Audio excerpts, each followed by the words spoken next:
Hello, so let's start the review of AVCAT 2507 VARC. So in this session, what we'll do is look at all the RCs and all the VA questions, and then we'll understand the explanations of each of these, and then also we'll try to see what would have been the best strategy in this to maximize our score. So let's take a look at the first RC. What is the utility of literature? Is a deceptively innocent question that casually hurls anyone foolish enough to try answering it into at least two abysses at once. Those opened up by the sub-questions, what do you mean by literature and what do you mean by utility? It invites an oblique, reflective, or tautological response, a laugh or a shrug for the recitation of an Emily Dickinson poem memorized providentially long ago. So this is a simple paragraph which says literature की utility क्या है इंसान के लिए तो ये एक deceptively innocent question है that means it looks innocent but it is not because जो भी इसको आंसर करने की कोशिश करेगा he maybe might get sucked into at least two abyss in the bottomless hole क्योंकि दो इसमें सब क्वेश्चंस हैं एक लिटरेचर क्या होता है तो व्हाट इज लिटरेचर तो दूसरा व्हाट इज यूटिलिटी किस तरह की यूटिलिटी तो इसमें हमें एक oblique that means nobody may be able to answer in straight forward way या कोई इसको डिफ्लेक्ट कर देगा or yeah, laugh it off, yeah, shrug it off. So this paragraph tells you that the author is trying to explore what is the utility of literature, and it seems like a simple question, but it is not. The very notion of measuring literature's efficacy as a tool to be on the order of the wheel or the loom, a technology that, considering the human propensity for storytelling, enables the progress of humankind, points in its absurdity to the uniquely slippery relationship between literature and life. It is impossible to imagine human civilization without stories, whether recorded in writing or passed down orally in the form of ballet, epic, legend, or myth. So now he's saying, जैसे ये technology थी wheel now this was an extremely useful thing और इसकी utility जो थी वो हमें आज तक पता है या लूम जो पावर लूम आए थे जो टेक्सटाइल में लूम्स डरे थे तो क्या लिटरेचर की एफिकेसी हम उसी तरह से मेजर कर सकते हैं तो he's saying that basically this is absurd. That if you're trying to think of the utility of literature the same way that you would think of a machine, so that's pretty absurd. क्योंकि human propensity है human की tendency है story telling की और इसी के कारण हमारी प्रोग्रेस हुई है और इसीलिए लिटरेचर लाइफ की भी एक स्लिपरी रिलेशनशिप है और हम ह्यूमन सिविलाइजेशन को विदाउट स्टोरीज इमेजिन नहीं कर सकते वेदर वो रिटन हो या ओरली हो in the form of ballet epic legend of myth. Indeed, it seems fair to say that it wasn't until Homo sapiens became Homo fabulensis, a creature capable of verbally transmitting an account of lived experience to its fellow creatures, that human life as we know it began. Surely by the time the first caves were painted with those astonishingly sophisticated renderings of horses, mammoths, and bulls, some equally highly codified and now forever lost body of cultural knowledge was being passed down through generations around the crackling fire. So homo sapiens means wise humans जो हम आज के form में है तो ये हम around 70,000 years पहले हुए तो उसके बाद जब हम लैंग्वेज यूज करना शुरू किया हमने and we started transmitting our account of lived experience we started being called as homo fabulans. तो ये कह रहा है कि जब तक हम होमो फैबुलन्स में कन्वर्ट नहीं हो गए तो जो आज हमारी लाइफ है वो एक तरह से उस तरह टाइम से स्टार्ट नहीं हुई और हमने जिस जमाने में हम बोल नहीं सकते थे अपनी पास डाउन नहीं कर सकते थे जिससे लिख नहीं सकते थे तो हम केव्स में we used to paint astonishing used to fetch getting renderings of horses थे जिस जमाने के जानवर होते थे mammoths huge elephants bulls और दूसरी बहुत सारी codified body of cultural knowledge जो कि आज नहीं है हमारे पास में being passed down through the generations around the crackling fire. तो जिस टाइम पे केव्स को ह्यूमन बींग्स पेंट कर रहे थे उसी टाइम पे क्रैकलिंग फायर के आसपास बैठ के जो हमारे जनरेशन थी उनको स्टोरीज पास ऑन की जा रही.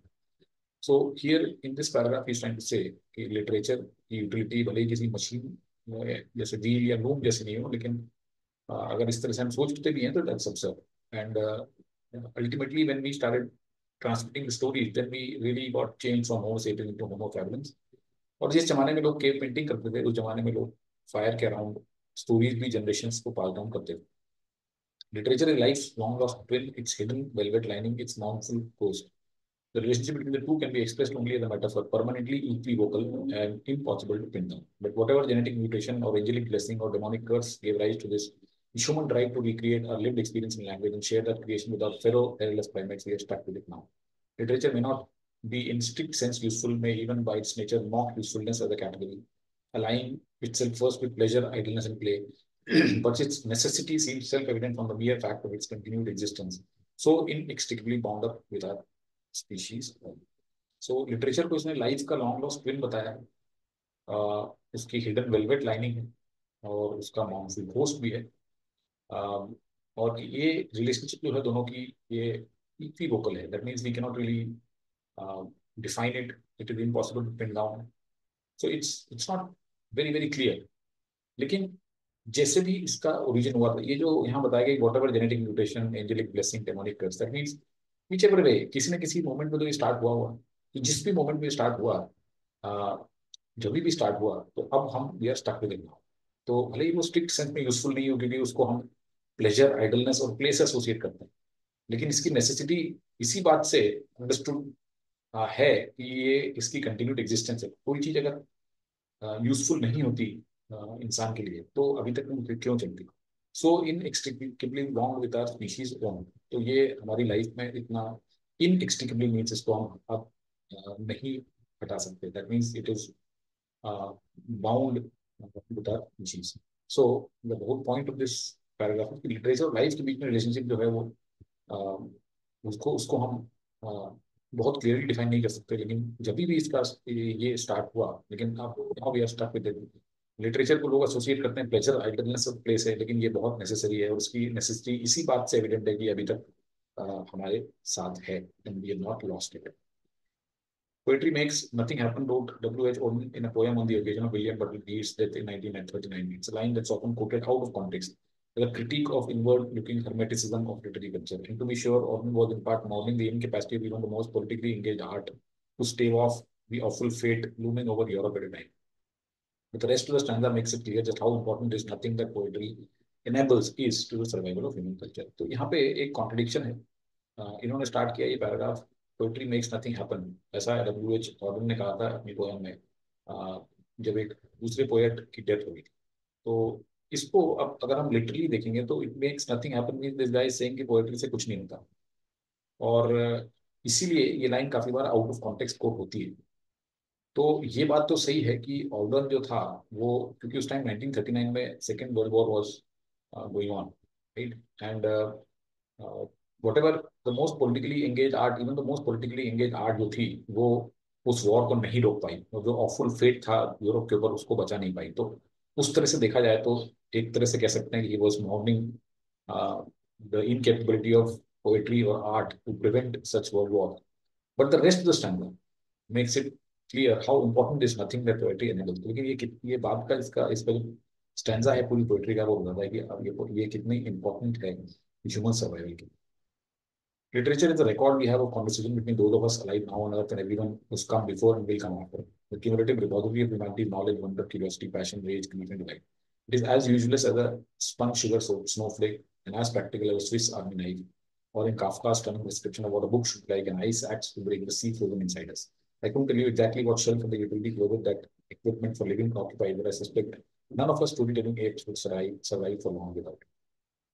तो देन ही एंड्स इट बाय सेइंग कि लिटरेचर हमारा वो रिकॉर्ड है कॉन्वर्सेशन का, जो हमारे पास्ट लोगों के साथ है और जो आने वालों के साथ होगा। और इसमें सारा का सारा ह्यूमैनिटी का नॉलेज और वंडर, ये सब चीजें रिपोजिटरी है, दैट मींस रिकॉर्ड है इसका पूरा। और अगेन कॉन्ट्रडिक्शन हियर कि it is as useless as a snowflake और as practical as a Swiss army knife. That means this is a very very practical and very very useful thing. Frank Kafka, who was another great writer, he described that a book should be an ice axe to break the sea frozen inside. That means it's a very, very important tool which can kind of thaw us from inside. लेकिन and में यही कह रहा है कि कहीं पे भी रखो आप इसको, लेकिन स्टोरी टेलिंग एप्स के लिए इसके बिना हमारा गुजारा नहीं।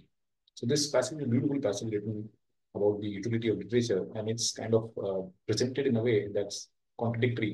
On one hand, the author says that literature की utility in practical terms देखा जाए तो नहीं है, but it is still extremely important or in fact crucial for our survival, as we have seen that it has stayed with us. So just by being with us for all this time, it has shown its utility. And then he's kind of again reiterated that in this fourth paragraph by saying by pointing out the utility of poetry. Again, in terms of contradiction, the first sentence says poetry makes nothing happen. It may look as if this guy was saying कि poetry से कुछ नहीं होता है, लेकिन poetry से सब कुछ होता है एक तरीके से, यहाँ पे बताइए. So let's go to the questions. All of the following can be inferred from the third para of the passage except. So third para of the passage ये रहा, यहाँ पे हमें देखना होगा. The origin of human drive to use language for creating and sharing is not known. Now this we can infer it from this.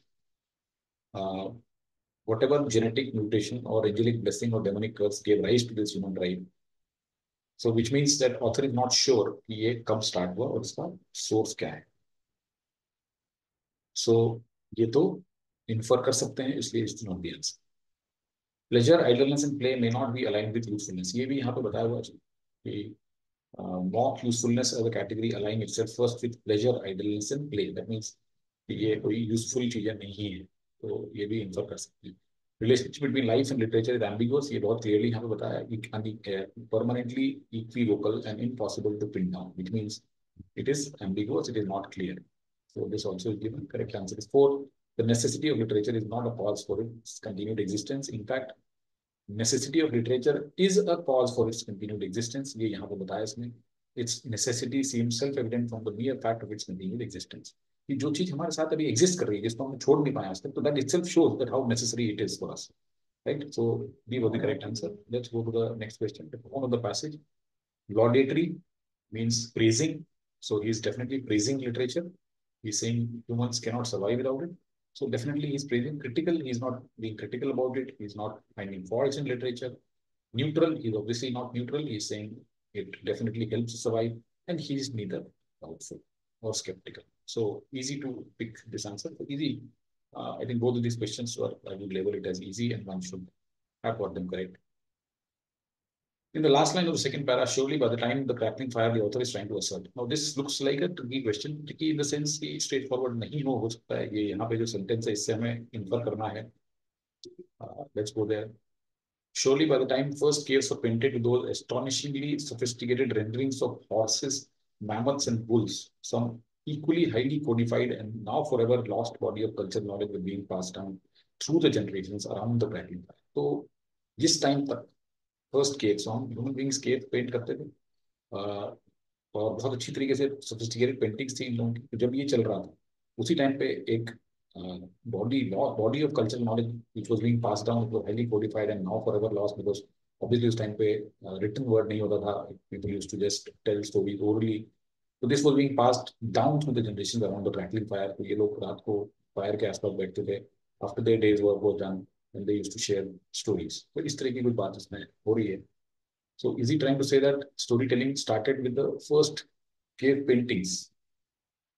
ऐसा तो नहीं बोल रहा है. अराउंड द टाइम उसने कहा है कि जब केव पेंटिंग्स हो रही थी, उसी टाइम पे स्टोरी टेलिंग हो रही थी around the fire, crackling fire. तो this is not the answer. Before cave paintings knowledge was being passed through indecipherable codes. ऐसा नहीं है. ये बोल रहा है around the time that cave paintings were happening, knowledge was being passed through some codified language, right, through some highly codified language. तो ये highly codified language क्या इनडिसाइफरेबल है? ऐसे तो नहीं कह सकते हैं. Paintings help transform Homo sapiens to Homo faciens. बिल्कुल नहीं. Paintings did not help transform, rather the ability uh, to to to share knowledge and that creation, share that creation experience and knowledge. That is what transformed Homo sapiens to Homo faciens. Cave paintings were possibly preceded by an equally sophisticated way of transferring cultural knowledge. So around the time. Surely by the time first cave paintings were painted with those, some equally codified and now forever lost body was being passed down through the generations around the crackling fire. तो ये हम infer कर सकते हैं कि जिस time तक केव paint होने लगी थी, तो उस टाइम तक एक body of knowledge was being passed down through generations. तो possibly we can say cave paintings were preceded. इसको आप ऐसे भी देख सकते थे कि around the time this happening, this was, so cave paintings के साथ साथ उसके जस्ट पहले से ये स्टार्ट हो गया. We can this because others can be easily ruled out. यहाँ पे indecipherable wrong है. यहाँ पे फर्स्ट केव पेंटिंग गलत है यहाँ पे, और यहाँ पे ये गलत है, तो एलिमिनेशन से भी आप इसमें आ सकते हो. The author mentioned W.H. Auburn's line, "Poetry makes nothing happen," too. So now this was a kind of paradox, or you can say a contradictory statement. He didn't want to say that poetry is pointless. Definitely not. Rather, exactly the opposite. Show that poetry doesn't have a utility during the time of war. No, this was not the larger point. Allude to the significance of poetry to human culture, definitely. Mourn the incapacity of politically engaged. See, these are just mentioned as potential, or how people quoted this out of context, and it looked like author was trying to, or W.H. Auden was trying to do all these things, B and D, but in the end he says the rest of the stanza shows how poetry was useful to human culture, and therefore C becomes the answer. So this passage was I think easy. You need to moderate. Easy ही बोल सकते हैं इसमें. In fact, this question was also, I would say, this was moderate at max, and this is also easy to moderate. Nothing difficult about it. So this passage should have definitely been tempted. 100% is correct accordingly. Let's take a look at the second passage now.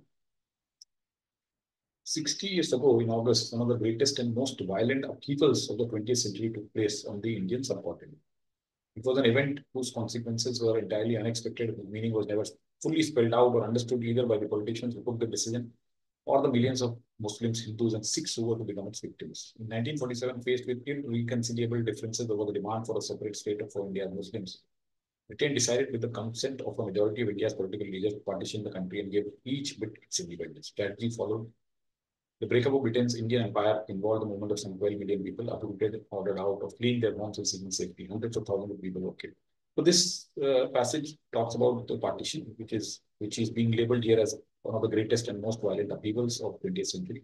And we all know, to some extent or the other, we've seen enough number of movies, read enough literature on this and material on this, and of course faced a lot of consequences of that even today. So यहाँ पे यही बताया जा रहा है कि इसके जो consequences थे वो entirely unexpected थे, और जिन्होंने ये डिसीजन लिया कि इसे पार्टीशन कर दिया जाए, उन्हें ये सब चीजें अंडरस्टूड नहीं थी. और 1947 में जब हम आजाद हो रहे थे तो देवर irreconcilable differences, and there was a demand for separate state for Indians, Muslims.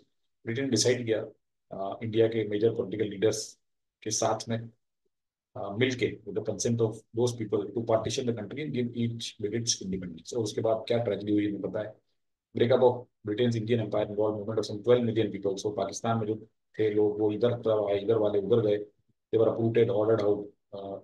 Refugees, people lived, millions of refugees lived in refuges for years together, and then there was a lot of violence, there was a lot of massacre. Hundreds of thousands of people were killed.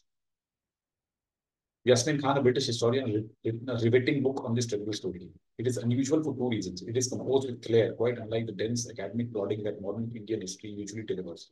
Second, it turns the spotlight away from the self-posturing in British Viceroy's palace and well-documented political wrangling between the Congress and Muslim League leaders.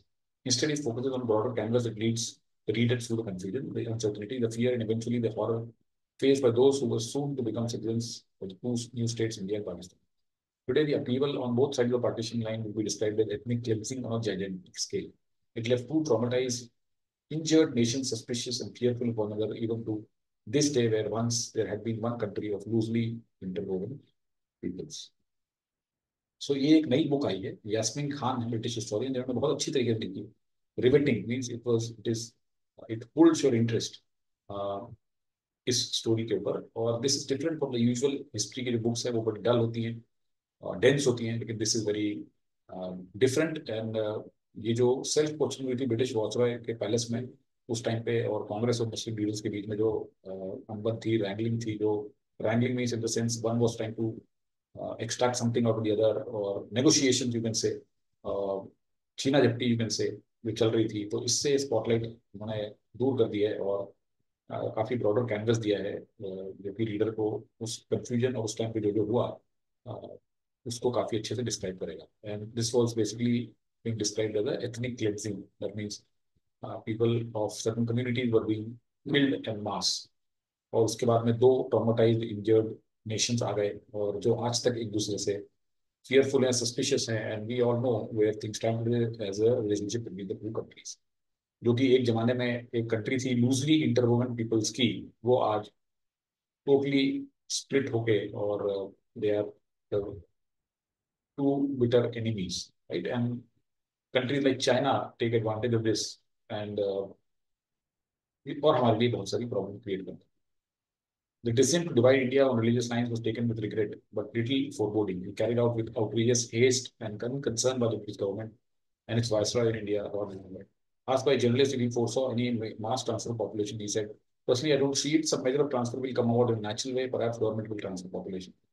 No preparations or considerations was given to the central issue of citizenship, security, and property rights in the division of the country. On the other hand, India's civil servant, the Babus empire, were busy itemizing every fixture in their offices down to imports and paperweights that were to be divided between Pakistan and New India. Lack of planning, hubris, confused thinking, and complete void as to consequences of the fatal flaws. तो यहाँ पे क्या क्या challenges थे, क्या वहाँ पे उस टाइम सीन था, तो ये जो इसमें ठीक है, people had regret while taking the decision, लेकिन उन्हें कोई अंदाजा नहीं था, और उन्होंने ये जो किया, ये it was done in with a huge in outrageous haste, that mean बहुत जल्दी में किया गया और बिना कंसर्न के किया गया. ब्रिटिश गवर्नमेंट और लॉर्ड माउंटबेटन ने जो किया, एक जर्नलिस्ट ने उनसे पूछा कि क्या आप सोचते हैं कि बहुत मास ट्रांसफर ऑफ पॉपुलेशन होगा, तो उन्होंने कहा कि मुझे ऐसा नहीं लगता, थोड़ा बहुत होगा. So just imagine how wrong he was. और किसी ने भी कोई कंसिडरेशन नहीं दिया सेंट्रल इशू ऑफ सिटीजनशिप और सिक्योरिटी और प्रॉपर्टी राइट्स के, जबकि जो नेता, जो ये ब्यूरोक्रेट्स थे, सिविल सर्वेंट्स, ये लड़ रहे थे कि हम कैसे इंपॉर्ट्स और पेपर वेट्स डिवाइड करेंगे. That means they were worried about trivial things and not really about the big things और serious issues like citizenship, security and property rights. Lack of planning थी. ह्यूब्रिस मीन्स प्राइड, जो आपको आपके अंदर एक pride होती है, जो ब्रिटिश सरकार में थी उस टाइम पे. कंफ्यूज थिंकिंग थी, और complete void as to the consequences, कि क्या होने वाला है इसके लिए कोई आइडिया नहीं था. And these were the fatal flaws. पर पार्टीशन प्लान कोई प्लान नहीं था, ये एक वेरी हेस्टिली एग्जीक्यूटेड स्टेप था, और उन्होंने कभी सोचा भी नहीं था कि इसका इतना ज्यादा सीरियस कॉन्सिक्वेंसेज है.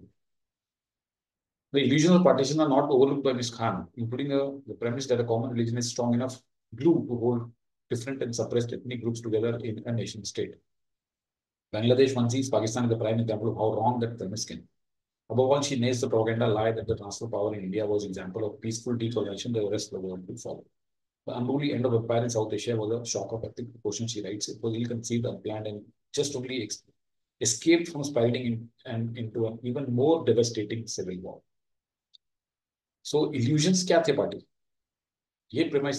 इल्यूजन मीन जो जिस पर्टिकुलर भ्रम, इल्यूजन है तो भ्रम, जो कि मिस खान पॉइंट आउट कर रही है कि जो जिन्होंने पार्टीशन किया उनके माइंड में क्या भ्रम थे, इल्यूजन थे कि एक कॉमन रिलीजन जो है वो एक स्ट्रॉन्ग इनफ ग्लू होगा कि जो डिफरेंट टाइप के एथनिक ग्रुप्स हैं, एथनिक और सप्रेस ग्रुप्स हैं, उन लोगों को होल्ड करने के लिए. That means let's say Muslims. Now the religion, common religion is Muslims, but there are multiple ethnic groups there, and they are all suppressed and different. So will the common religion be enough to hold them together? That was the perception that people have, that those people behind this partition had. तो जो British लोग थे उन्हें लगता था कि common religion would be enough, but ये miss Khan ने बताया कि जो बांग्लादेश है वो आपको बताता है कि ऐसा नहीं है, and common religion is not strong enough to hold them. कि ये कितना गलत प्रेमिस था, और एक प्रोपेगेंडा लाए जो कि इन्होंने फैलाया हुआ था ब्रिटिश ने, कि ये एक एग्जाम्पल है पीसफुल डीकॉर्गनाइजेशन का. तो इस तरह का प्रोपेगेंडा ब्रिटिश ने फैला रखा था दुनिया भर में कि इस मॉडल को फॉलो किया जा सकता है, ये एक पीसफुल डीकॉर्गनाइजेशन था. तो इस तरह से ये जो साउथ एशिया में इनका अंपायर हुआ, अंपायर का एंड हुआ, ये बहुत ही एपिक प्रोपोर्शनल शॉक था, और टोटली इनकंसीव्ड, अनप्लान था, और भी ज्यादा बड़ा सिविल वॉर होने से बच गया. तो हमारी किस्मत थी, it didn't spiral into an even more devastating civil war. So the passage talks about a new book which has come out, written by Yasmin Khan on India's partition, and it is different from the usual history books, and it in fact describes how unplanned and how uh, hastily done this partition was, without bothering to even think about the consequences, which turned out to be deadly, and till this day India and Pakistan are bitterest of enemies. उन्होंने जो illusions थे उनके वो भी इसमें highlight किए गए हैं, और इसमें उन्होंने जो प्रोपेगेंडा लाया था कि जो ब्रिटिश ने फैलाया कि ये एक बहुत ही पीसफुल डीकॉलोनाइजेशन हुआ, ये भी उन्होंने एक्सपोज किया. So good, nice, interesting passage. In fact, if I look at in the recent past, mocks by IMS, SimCat, or CL, and even Time for that matter, I find this mock to be pretty balanced and interesting. In fact, passages are interesting to read. See, this is what is the difference between the passages that come in actual CAT and the ones that are dished out by these test prep institutes. One after the other, I'm seeing horrible mocks coming out. ये भी एक reason है कि मैंने काफी time से कोई review नहीं किया है, because it is sheer waste of time. Those kind of passages, those kind of questions which they are giving are not worth spending any time. तो ये मॉक मुझे काफी कुछ सब ठीक लगा. Yes, there are a few issues with this also. दो तीन चार क्वेश्चंस हैं ऐसे जिसमें थोड़ा डाउट है, जो कि हम डिस्कस करेंगे, but otherwise I found this mock to be quite balanced. Let's look at the questions here. One of the illusions of partitions as can be inferred from the passage was the belief that. So illusion क्या था यहाँ पे हमें बताया गया. illusion क्या था? She nails the propaganda lie that no, sorry, that's the propaganda lie. Illusion ये है, illusions of partition are not overlooked, including the premise that a common religion is strong enough glue. Common religion आपके लिए strong enough glue है hold करने के लिए ethnic diversities को, diverse ethnic groups को. Common religion is not sufficient is wrong answer. Okay, it is sufficient. This is the illusion. So this one word makes it wrong. The partition could be accomplished without any repercussions. देखिए ये illusions है. illusion कब होते हैं? जब आप कर रहे होते हो, not after. So when you are trying to come to a decision as to whether partition to be done, तो आपके दिमाग में क्या illusions हैं? तो ये जो option है, partition could be accomplished without any repercussions. So this is not really an illusion. This is the aftermath of it.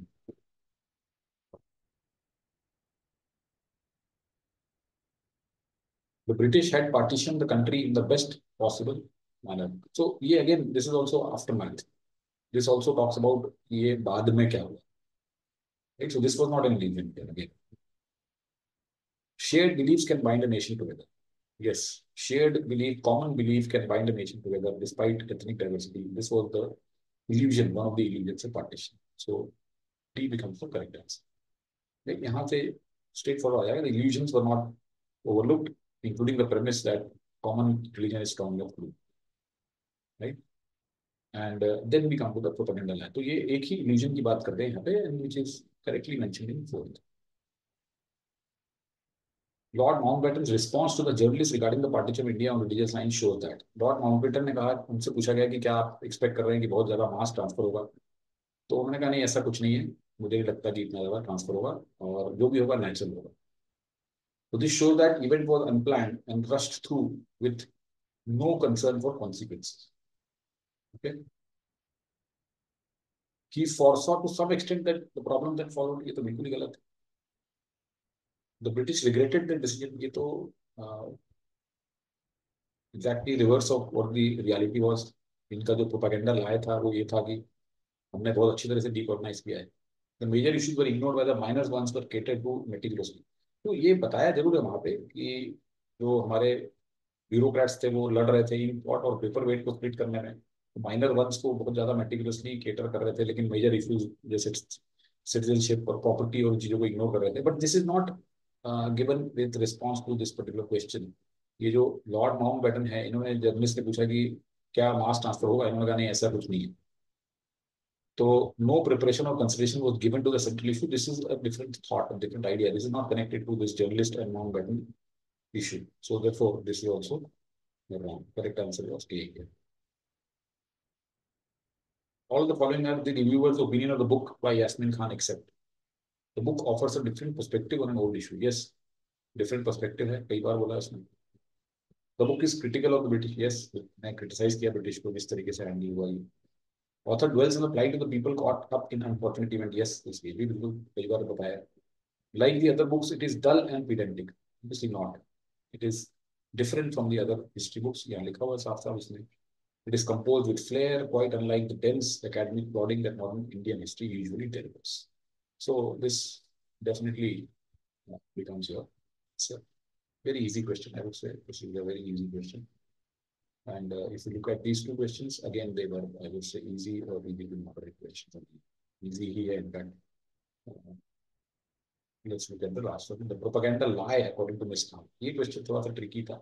इसमें you could have been confused between one and two. Was the belief that others would follow the British in setting their colonies free. So this was not, so see, yes, others would follow British in setting their colonies free. ऐसा लिखा हुआ है यहाँ पे कि the propaganda lie that the transfer of power was an example of peaceful decolonization that the rest of the world would follow.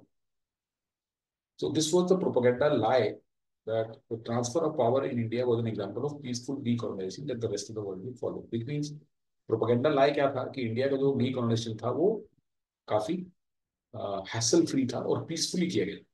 So was the belief that others would follow the British? That's okay, but why they would follow the British? Because British claimed that it was done peacefully और काफी शांति से इन्होंने transfer कर दिया power, इसलिए बाकी के जो लोग हैं वो भी अपनी कॉलोनीज को ऐसे ही फ्री कर देंगे. फ्रांस हो गया, स्पेन हो गया, ये ऐसे. तो इसके अंदर ब्रिटेन ने क्या किया ये तो नहीं बताया ना, कि ब्रिटेन क्लेम करता है कि उन्होंने पीसफुली ट्रांसफर कर दिया, इसलिए ये आंसर गलत है. Was the British notion that they had transferred power peacefully? Yes, this looks okay. जो हम बात कर रहे हैं. So इसमें A में अगर ऐसा लिखा होता कि was the belief that since British had transferred the power peacefully, others would follow, तो ये सही हो जाता.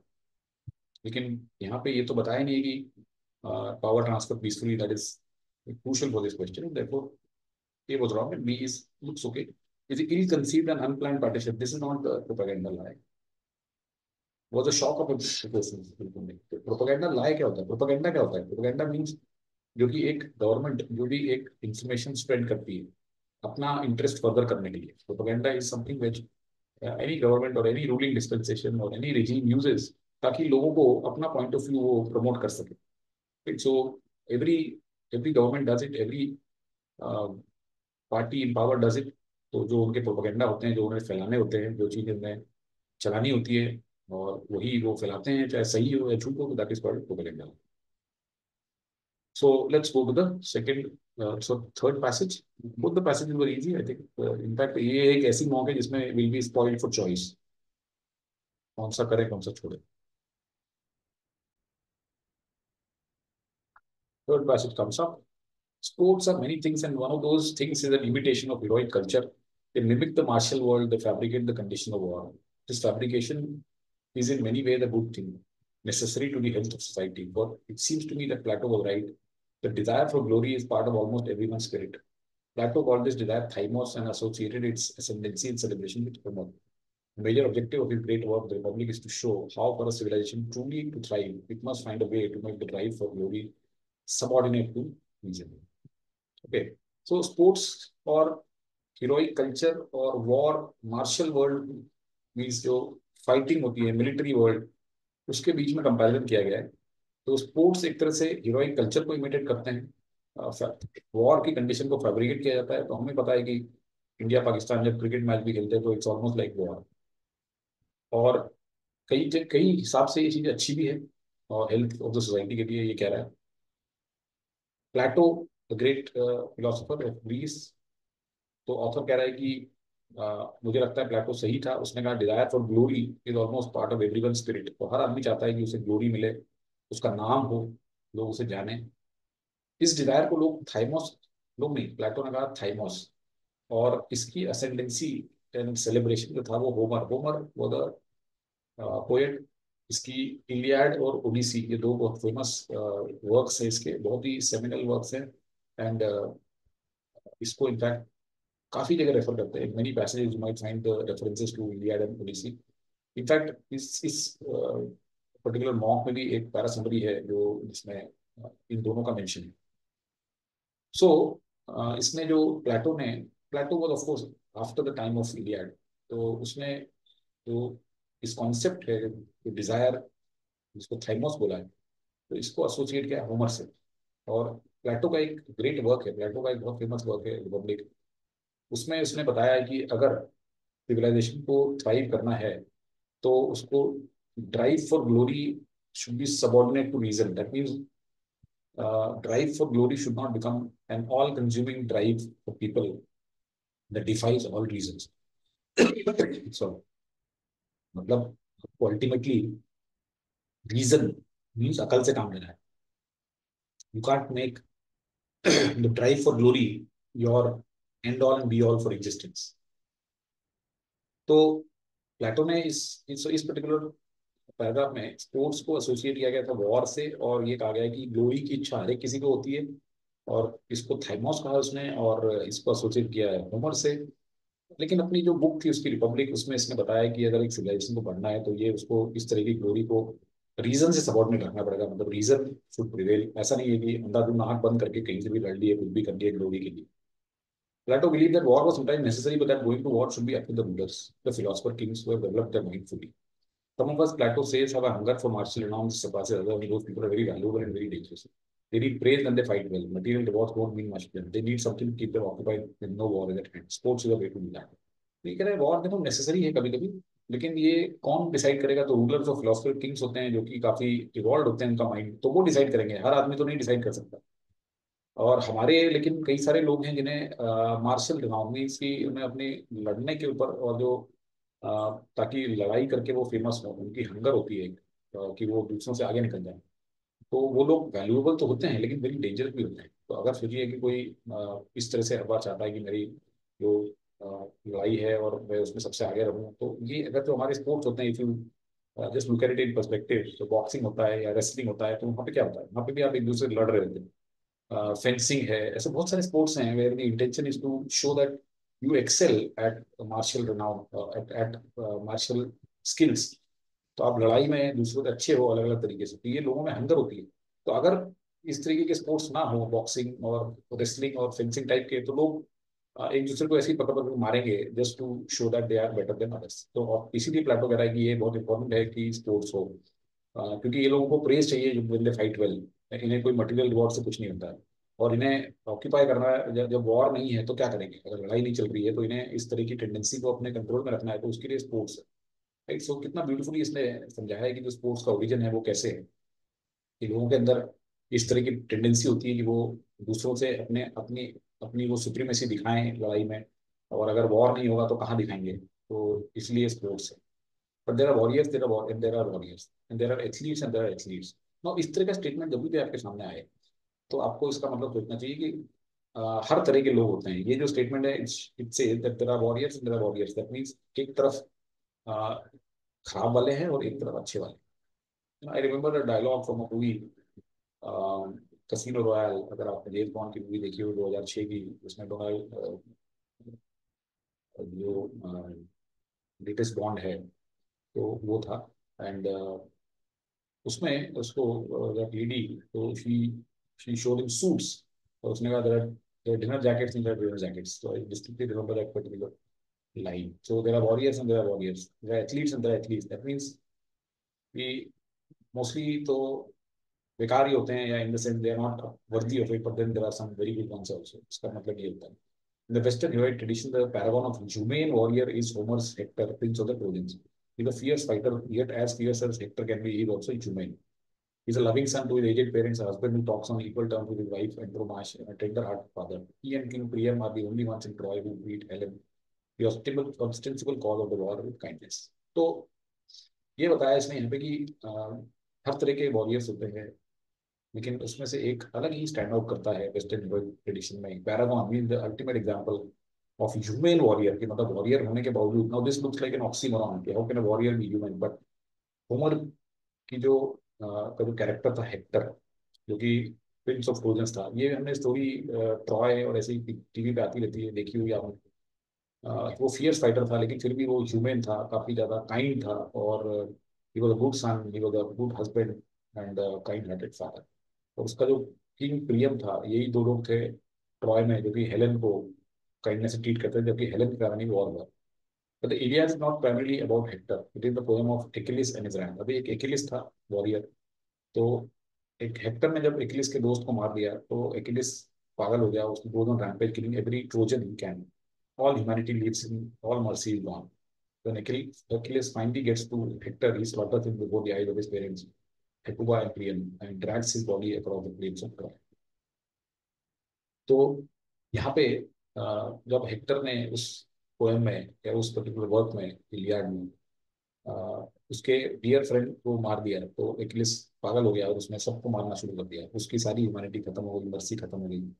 और जब वो हेक्टर के पास आया तो उसने उसकी आंखों के सामने उसके पेरेंट्स को मार दिया और उसकी बॉडी को ले गया, घसीट के ले गया। That means he's trying to show that there are two kinds of warriors here. One was Hector, who was very humane, but the other was Achilles, जिसने किसी को नहीं छोड़ा। Achilles is drunk on rage, the poem tells us. His rational mind is left him, he is mad with the joy of slaughter. Plato would recognize Achilles as the man who has lost all the reason and allowed Thymos to dominate his fate. तो Achilles एक तरफ से उसने reason, तो he did not make the drive for glory subordinate to reason. उसका दिमाग, उसका काम करना, लॉजिक सब खत्म हो गया और उसने थाइमोस को डोमिनेट कर दिया अपने सोल को। Achilles' fate is too often the fate of warriors in a lower key of athletes. They unleash power in themselves which they cannot discipline. They leave the field of combat or of play and are still ferocious. But they can be stirred to ferocity by almost nothing. Thymos, that Plato would have said, has taken over their souls and reason no longer have a primary place. In some cases, there is no place at all.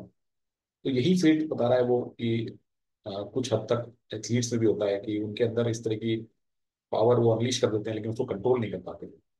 और वो match खत्म हो गया या game के बाद भी ferocious रहते हैं और वो भड़क जाते हैं। जैसे माइक टाइसन का अगर आपको याद हो तो ही वॉज वेरी फिरोशियस, कोई अगर थोड़ा सा भी उसकी बोल देता था तो वो भड़क जाता।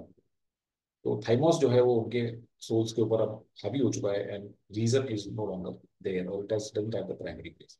सो this is a beautiful passage again about how sports and war are equated, why the sports was needed as per Plato, because humans के अंदर एक ड्राइव फॉर ग्लोरी होती है और वो अगर वॉर ना हो तो उसको कैसे अब वो निकालेगा बाहर, तो वो निकालने के लिए स्पोर्ट्स है। और फिर उसने वॉरियर्स और मैं डिफरेंस बताया कि ह्यूमन वॉरियर था हेक्टर, और लेकिन Achilles lost his mind and let Thymos control him. And so is the fate of so many athletes also. Let's go to the questions. The author mentioned, but there are warriors and there are athletes in our book. So ये वही question आ गया कि there are warriors and there are athletes. Athletes. So it is not to contrast uh, Achilles to Hector, is it? To contrast Achilles to Hector? I don't think so. Draw parallels between the bellicosity means rebellion of a warrior and belligerence of athlete. कि एक warrior की जो tendency होती है उसके अंदर जो free हुई होती है एक फाइटिंग की स्पिरिट, बेलिकोसिटी मींस फाइटिंग स्पिरिट, वो एथलीट से कैसे बराबर है ये बताने के लिए। तो ऐसा तो बिल्कुल ही नहीं है। Point out that a few warriors and athletes can be human of the field. Yes, कि कुछ हो सकते हैं, right. There are warriors and there are warriors means most of the warriors are not human, but there are warriors who can be human of the field. So this definitely, because अगर आप देखेंगे यहाँ पे तो immediately यहाँ पे लिखा there warriors and warriors athletes invested right the paragon of human warrior is humans. तो ये जो लाइन दी गई है ये बताने के दी गई है कि जो एक्टर है वो एक पर्टिकुलर तरीके से ह्यूमन वॉरियर है, that's what makes him different from other warriors. So see looks okay, highlight Hector's positive attributes. Positive attributes तो ठीक है, but in what way? In what way? Positive is okay but positive can be in multiple ways. यहाँ पे एक specific तरीके से positive है, वो है कि वो बहुत ही ह्यूमन है, बहुत ही काइंड है, बहुत ही सिंपैथेटिक है, जो कि वॉरियर्स नहीं होते। तो this is wrong, this is wrong and correct answer is C here. Maybe one A से कंफ्यूजन हो सकता है कि क्या उसने ये कॉन्ट्रास्ट करने की बात की है हेक्टर और एक्लिस को, but I don't think so. He has said this in a general manner and then he gave the example of Hector. So Hector was not the main, Hector and Achilles were not the main purpose why he wrote this. He was just trying to point out कि कुछ लोग होते हैं, बहुत कम होते हैं ऐसे जो इस तरीके के ह्यूमन होते हैं। Plato suggests which is the following about the thymotic. The thymotic have the innate desire to be victors. Yes, ये तो है, उनकी ग्लोरी फॉर विक्ट्री होती है, उनके अंदर ग्लोरी फॉर ग्लोरी की ड्राइव होती है।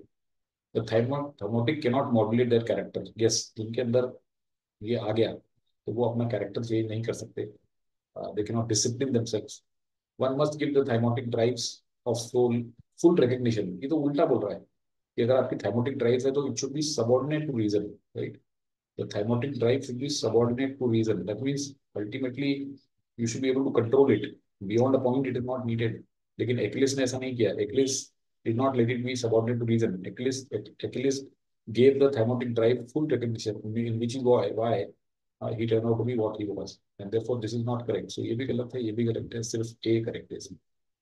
Good question. I think this was a difficult question, one of the few difficult questions in this passage. This also was, yes, difficult, I would say. So there are two difficult questions.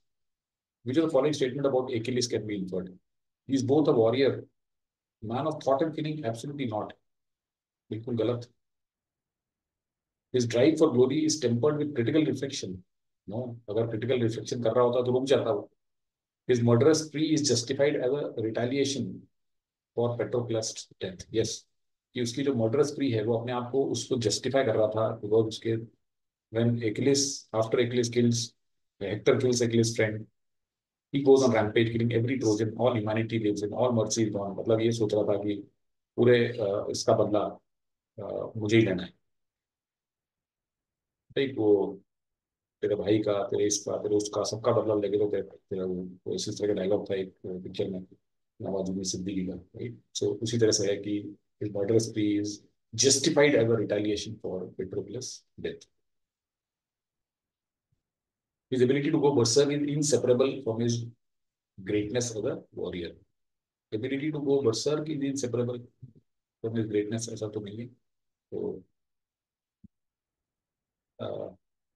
sorry, yeah. So correct answer was here.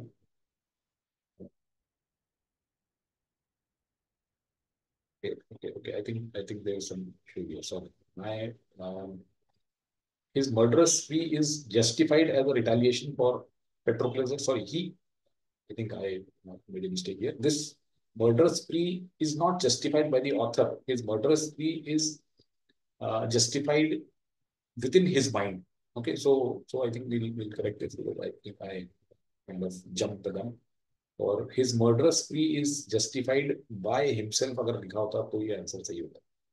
His murderous spree is justified not in the passage. Okay, so which of the following statements about Achilles can be inferred from the passage? So I think this was a pretty good trap. I myself almost fell into it. His murderous spree is justified as a retaliation for Patroclus' death. तो ये अपने आप में उसने justify किया है, not by the author or not by the world. Okay, तो ये एक थोड़ा सा इसमें गड़बड़ थी कि थोड़ा सा I careful, but anyway, तो ठीक है. I caught myself in time. Achilles is drunk on rage. His rational mind is left in. He is mad with the joy of slaughter. Plato would recognize Achilles as a man who has lost all the reason and allowed Tithonus to dominate. So ये justify नहीं कर रहे हैं, ये खुद को justify कर रहा था एकिलीज की मेरे दोस्त को मार दिया है तो मैं सबका बदला लूंगा, right. So this is not justified by the author. There was a trap here. Let's look at the next one. His ability to go berserk is inseparable from his greatness as a warrior. Yes, this looks to be a better answer. Better means in the sense the correct answer only. His ability to go berserk is inseparable. So they unleash power in themselves which they cannot discipline. Right? His fate is too often the fate of warriors when in lower key athletes. तो यहाँ से ये D infer कर सकते हैं. So C नहीं correct answer was D. The author of the passage will be most likely to agree with which of the following statements. Humaneness is shown in the world of sport. Humaneness is shown या world of sport में अभी लोग humanness नहीं दिखाते हैं. जैसे यहाँ पे बोला ना कि there are warriors, there are athletes, there are athletes. It means humanness is generally humanness is not shown in the world of sport. So he might not agree with this. Sports can lead people to aggressive behavior. Yes, this definitely is going to agree. Most likely to agree. Horrors of war are only mimicked in the uh, symbolic world of sports. Horrors of war are only mimicked in symbolic world of sports. Which means कि horrors of war सिर्फ symbolic world of sports में mimic होते हैं. तो ये only गलत है. This only is wrong word here. Suppose यहाँ पे ये नहीं होता, horrors of war are mimicked in the world of sports, तो ये सही होगा. Therefore, this is not the correct. Athletes have an allegiance to conflict or compassion on the field. या तो वो कॉन्फ्लिक्ट होगी या कंपैशन, ऐसा तो कहीं नहीं लिखा हुआ उसमें. करेक्ट आंसर है. Right, so this again was a difficult question, and this was moderate actually. So this passage was interesting, but the questions were really more difficult than the previous two. So अगर आपको दो passage करने थे तो आप पिछले दो कर लेते. तीन करने हैं तो ये छोड़ सकते थे. Maybe you could have done the fourth one. So let's take a look at the fourth passage.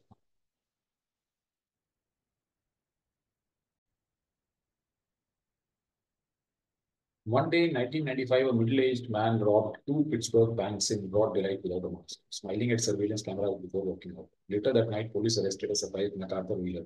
Apparently, Wheeler thought that rubbing lemon juice on his skin would render him invisible to videotape cameras. After all, lemon juice is used as invisible ink. So long as it didn't come near a heat source, he should have been completely invisible. सो यहाँ पे बताया गया है कि 1995 में एक middle age man था, उसने दो पिट्सबर्ग बैंक बिना मास्क के लूट लिए और सर्विलेंस कैमरा पे पर हंसते हुए से जा रहा था, स्माइल करते हुए। रात में जब वो अरेस्ट हो गया तो उसको समझ नहीं आया क्यों अरेस्ट हो गया। उसे लगा था कि अगर उसने लेमन जूस रब कर लिया अपनी स्किन पे तो वो इनविजिबल हो जाएगा, बिकॉज ऐसा उसने पढ़ा था कहीं पे कि लेमन जूस अगर किसी चीज पे रब कर दो तो वो इनविजिबल हो जाता है, और फिर जब उसको हीट करेंगे तब वो वापस दिखने लगता है। तो इनविजिबल इंक ऐसे ही बनती है। तो उसने अपना फेस इनविजिबल करने की कोशिश इस तरीके से की थी। तो हाउ स्टूपिड और how idiotic he was, and how confident he was that he could be he would not be recognised, totally invisible हो जाएगा वीडियो टेप कैमरास को। तो this is the stupidity of the highest order. The Sega caught the eye of psychologist David Dunning and Conley, who enlisted his graduate student Kruger to see what was going on. They reasoned that while almost everyone holds favorable view of their abilities in various social and intellectual domains, some people mistakenly assess their abilities as being too much higher than they are actually. This illusion of confidence is now called Dunning-Kruger effect and describes the cognitive bias to inflate self-esteem. तो यहाँ पे ये दो लोग हैं, एक Dunning है और एक उसका स्टूडेंट है क्रूगर। तो इन्होंने बाद में ये रीजन आउट किया कि हर इंसान अपनी एबिलिटीज को सोशल और इंटेलेक्चुअल डोमेन्स में ज्यादा समझता है, जो उससे होती है उससे कहीं ज्यादा समझता है। इस इल्यूजन को लोग को उन्होंने नाम दिया डनिंग क्रूगर इफेक्ट, और ये कॉग्निटिव बायस है जिससे सेल्फ असेसमेंट आपका इंफ्लेट हो जाता है। And this is the reason why we have so many traders coming in stock market and losing lakhs of crores. अभी सेबी की रिपोर्ट आई थी कि ऑलमोस्ट 1.1 करोड़ एफएनओ ट्रेडर्स थे, उन्होंने मिलकर 1.8 लाख करोड़ का नुकसान किया है ओवर 3 ईयर्स में। तो ऐसा क्यों होता है? आप अगर दूसरों की स्टोरीज, और ये ऐसा नहीं है कि ये स्टोरी अगर बाहर आ गई है तो अब लोग ट्रेड करना छोड़ देंगे या एफएनओ में नहीं घुसेंगे, क्योंकि हर एक को अपनी कैपेबिलिटी का एक एग्जैजरेटेड असेसमेंट करते हैं और उन्हें लगता है कि हम दूसरों से कहीं बेटर हैं, अब उनका नुकसान हो गया, वो मूर्ख थे, हमारा नहीं हुआ। यही इल्यूजन ऑफ कॉन्फिडेंस है, यही डर्निंग ब्रूगर इफेक्ट है जिसके कारण people get scammed. We are seeing so many scams, online scams, digital scams coming one after the other. Everyone thinks इस तरह के जो इन्वेस्टमेंट स्कीम्स आती हैं, आपको व्हाट्सएप आ जाता है, आपको टेलीग्राम चैनल बन जाते हैं कि आप यहाँ पे इन्वेस्ट करो, आपको डिस्प्रपोर्शनेट रिटर्न मिलेंगे, and people keep doing it thinking कि दूसरे लोग स्टूपिड है, हम तो काफी इंटेलिजेंट है। And this is what is Dunning Kruger effect. To investigate this phenomenon, Dunning and Kruger designed some clever experiments. In one study, they asked undergraduate students a series of questions about grammar, logic, and views, and then asked each student to estimate his or her overall, as well as their relative rank compared to the other students. Students who scored in the bottom quartile in these cognitive tasks estimated they had performed better than two-thirds other students. तो इसको उन्होंने और study करने के लिए एक clever experiment design किए। उन्होंने क्वेश्चंस पूछे स्टूडेंट से ग्रामर, लॉजिक और जोक्स, और उसके बाद में बिना उनको रिजल्ट बताए बोला कि आप एस्टिमेट करो। सपोज उन्होंने 10 क्वेश्चन दिए तो लोगों ने पूछा आपको कितने करेक्ट होंगे, तो अगर किसी के 2 करेक्ट थे तो उसने बताया मेरे तो 8 करेक्ट होंगे, किसी के अगर 3 ही करेक्ट हुए तो उसने तो बताया मेरे तो 9 करेक्ट होंगे। That means people over estimated there capabilities. Students who scored in the bottom quartile, मतलब जिनमें सबसे कम 25% सबसे कम लोग जो थे, उन्होंने एस्टिमेट किया कि वो 2/3 स्टूडेंट से बेटर परफॉर्म कर चुके। So this is how it was. In a follow-up study, Dunning and Kruger went to a gun range where they quizzed non-hobbyists about gun safety. Those who answered the fewest questions, they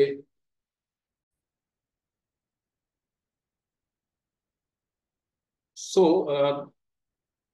let's go to the next. In a follow-up study, they went to a gun range and they quizzed hobbyists about gun safety. Those who answered the fewest questions correctly widely overestimated their knowledge about firearms. The Dunning-Kruger effect can also be observed in people's self-assessment of a myriad other personal abilities. तो यहाँ पे एक और example दिया है कि जो लोग अपने जो जो fewest questions correctly, that means people who perform poorly, they are the ones who estimate their capability to be very high.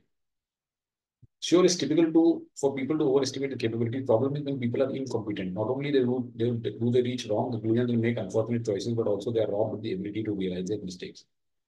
तो इसमें ये दो प्रॉब्लम है कि एक तो चलो आप जो है वो गलत कंक्लूजन पे आ गए, वो गलत चॉइसेस आपने मेक कर ली, लेकिन आपको अपनी गलती भी रियलाइज नहीं करते हो आप.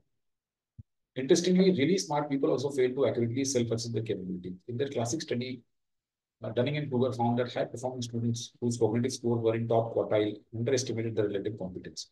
The students presume that if these cognitive tasks were easy for them, then they must be as easy or even easier for everyone else. This so-called imposter syndrome can be likened to the inverse of Dunning-Kruger effect, where high achievers fail to play the talents and think that others are equally competent. Difference that competent people can do adjust their self-assessment, while incompetent egos can. तो इसका उल्टा भी होता है. Dunning-Kruger जो syndrome है, इसका उल्टा होता है. That is called impostor syndrome. Impostor syndrome में जो रियली स्मार्ट पीपल होते हैं वो अंडर एस्टिमेट करते हैं अपने people over in top quartile. Bottom quartile वाले अपने आप को बहुत ज्यादा समझते हैं और टॉप क्वार्टाइल वाले अंडर एस्टिमेट करते हैं. उन्हें लगता है कि अगर हमने कर लिया तो दूसरे लोग भी कर लेंगे. तो ये इनवर्स है Dunning Kruger effect. But difference सिर्फ ये है कि कॉम्पिटेंट पीपल एडजस्ट कर सकते हैं अपना self assessment given appropriate feedback, लेकिन इनकॉम्पिटेंट इंडिविजुअल्स कैन नॉट. तो इनकॉम्पिटेंट जो है वो अपने आप को हर समय तुर्रम खान ही समझेगा और यही समझेगा कि मैं सबसे होशियार हूं. Which of the following, if true, is not in line with the essence of the passage? One's perception of one's own competence is not a function of knowledge. It is a function of knowledge. Sorry, not in line with this. One's perception of one's own competence is a function of knowledge. So it is a function of knowledge, right? Sorry, I misread the question. In line की बात कर रहा था. तो which of the following, if true, is not in line? Okay. So one's perception of one's own competence is not a function of knowledge. Yes. तो अगर आपको लगता है कि आप होशियार हो, that is not a function of knowledge, which means आप अगर बॉटम क्वार्टाइल में हो तो आपको लगेगा आप बहुत अच्छे हो, या आप टॉप क्वार्टाइल में हो तो आपको लगेगा कि आप नहीं हो उतने अच्छे. तो this is not a functional knowledge. This is correct. It is correct. तो ये थोड़ा कंफ्यूजिंग है. We have to be careful here. Because अगर आपने इसको जल्दी जल्दी में पढ़ लिया जैसे मैंने पढ़ा था कि which is in line with the essence of the passage, तो आप इसको करेक्ट कर दोगे. In time we checked, so this is definitely true as per the passage, and therefore is not the answer.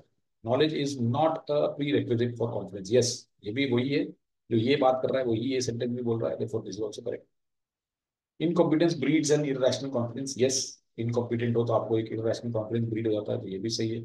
Confidence begets competence given enough time. That means कि अगर आप confident हो तो आपको धीरे धीरे confidence आ ही जाएगी. ऐसा कहीं पे भी नहीं बोल रहा है कि confidence begets competence. Means if you are confident then you will surely get competent given enough time. कि अगर आप नहीं परफॉर्म कर रहे, आप कर पा रहे हो, अगर आप कॉन्फिडेंट हो तो आप कुछ टाइम बाद परफॉर्म कर पाओगे. ऐसा कहीं नहीं बोला पैसेज में. therefore this is not in line.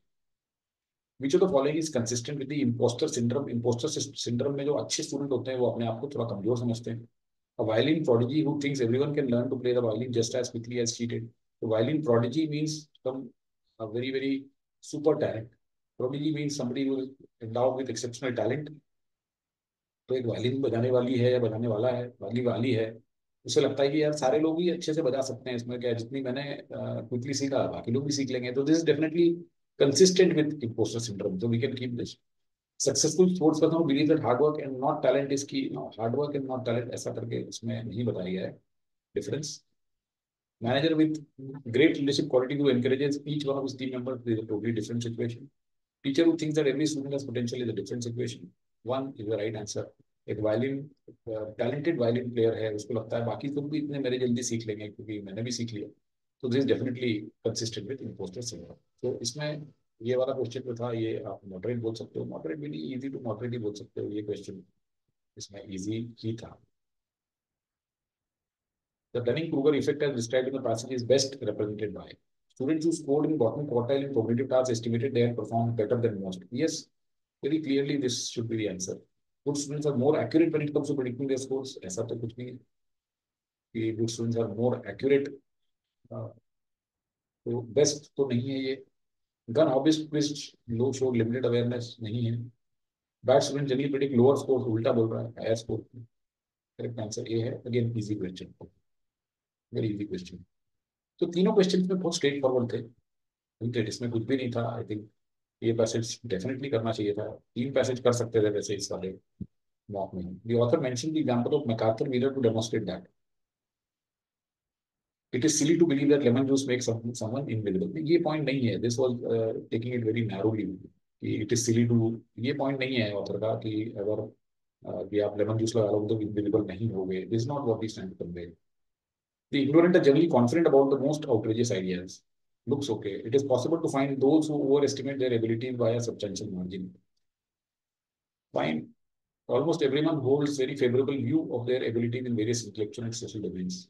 Almost everyone holds very favorable views of their abilities. ऐसा तो नहीं है. तो इसने स्पेसिफिकली यही कहा है कि जो ढक्कन होते हैं, right. So this is McArthur Miller का एग्जांपल ये है कि you are idiot, you are stupid and you have a very high confidence in your abilities. वो तो डनिंग ग्रुबर इफेक्ट है, तो इसलिए ये गलत है. अब इसमें देखेंगे हमें दोनों, मेरे हिसाब से इसमें the ignorant are generally confident about the most outrageous idea. This seems to be better than it is possible to find those who overestimate their abilities by a substantial margin. Now, see, MacArthur Wheeler का example उसने क्यों दिया? MacArthur Wheeler was a stupid person, right? He was ignorant that lemon juice लगाने से हम invisible नहीं होते. But he had this most outrageous idea कि ऐसा लगाने से मैं invisible हो जाऊँ. तो मेरे हिसाब से this is a better answer. The ignorant are generally confident about the most outrageous ideas compared to the correct answer given in the official answer key is C. It is possible to find those who overestimate their abilities by a substantial margin. Now, MacArthur wheeler का जो example है उसमें over estimating the abilities. Ability उसकी robbing the bank वाली नहीं थी. Ability में दिखूंगा नहीं मैं, तो क्या ये उसकी एबिलिटी थी? क्या वो 25% टाइम दिखता नहीं दिखता था, इनविजिबल था, तो उसने ओवर एस्टिमेट कर लिया अपनी एबिलिटी? तो मेरे हिसाब से this this okay, this is also not totally wrong. It is possible to find those who overestimate their ability, but इस तरह के दो ऑप्शन नहीं देने चाहिए. It the first mistake. In fact this is a tribute to this not that we have had to come question number 16 to find some inconsistency and some ambiguity, which speaks very high of this particular model. So, मेरे हिसाब से इसमें B is a better answer, but the official answer given is C. And I don't know. I kind of reasoned out within myself. I checked with some other sources. I discussed with some other sources also. And I found that this answer, to my mind, is better than C. But so this is the problem with such question. जिसने ये question बनाया है उसके हिसाब से ये answer ज्यादा better है, बट ये आंसर गलत है. तो उसको ये गलत क्यों लग रहा है? ही इज ट्राइंग टू, उसका मैंने रीजनिंग भी पढ़ी थी एक्सप्लेनेशन में, लेकिन I didn't agree to that reasoning. Okay, so ठीक है, we have to leave it at that. That's what makes VARC so difficult and interesting also, on the other hand, that one can have multiple interpretations here. तो अगर उसका interpretation ये है तो इसका मतलब मेरा ये है, तो इसका मतलब मैं गलत हूँ, ये जरूरी नहीं है. आपको ऑप्शंस जो है उसमें या तो बहुत क्लियरली दो ऑप्शन ऐसा बना दो कि anyone can, when explained, like suppose you explain to me the reasoning behind eliminating this, then I understand and agree. That's a different thing. But if not, then I will not accept this answer just because you say that it is the correct answer. क्योंकि आप author तो नहीं, जिसने लिखा वो कहाँ है वो तुम्हें नहीं पता, तो आप उसके माइंड में घुसने की कोशिश कर रहे हो. Now the door to his mind is open to you, it is open to me also. So how do we know that, how can we say that this is a better answer than this? बाकी question में नहीं है challenge, right? तो इस question में challenge है, and therefore I would even, I would say that B was a better answer. तो ठीक है, मैं यहाँ पे राइट उसको मार्क कर रहा हूँ जो इसने मार्क किया, राइट. ठीक है, okay, let's go to the BA part. ये आ गया हमारा होमर. होमरिक पोएम्स, दो पोएम है उसकी, मैंने कहा आपको, द इलियड और ओडिसी. तो Julian James believed the language needed to exist before consciousness was possible, and he cited two Homeric poems, the Iliad and Odyssey. The He wrote that the characters in Iliad don't look inward and they take no independent initiative. They only do what is suggested by the gods. When something needs to happen, a god appears and speaks. Without these voices, heroes would stand frozen on the beaches of Troy like puppets. Combination of instinct and voices, the bicameral mind would have allowed humans to manage for some time as long as the society were visibly hierarchical. तो यहाँ तक decode करते हैं इसको कि यार ये language जो है वो हमारी कॉन्शियसनेस के पहले आई, और उसके लिए उसने दो होमरिक पोएम्स बताई. इलियाड में उसने कहा कि जो कैरेक्टर थे वो कोई इंडिपेंडेंट इनिशिएटिव नहीं लेते थे. जो भगवान बोल देते थे, उनके दिमाग में अगर कुछ भी होने वाला होता था या वहां पे, तो गॉड आता था उनको बोल देता था. तो अगर उनको गॉड नहीं आता था, कोई वॉइस नहीं सुनते थे, तो they stood frozen. That means they were not able to take any decisions. तो combination of instinct and voice, the bicameral mind, bicameral means जहाँ पे दो रूम्स हैं, would have allowed humans to manage for quite some time. तो ये दोनों अलग अलग बताए. बाइकैमरल माइंड मींस एक में इंस्टिंक्ट था, एक में वॉइस था.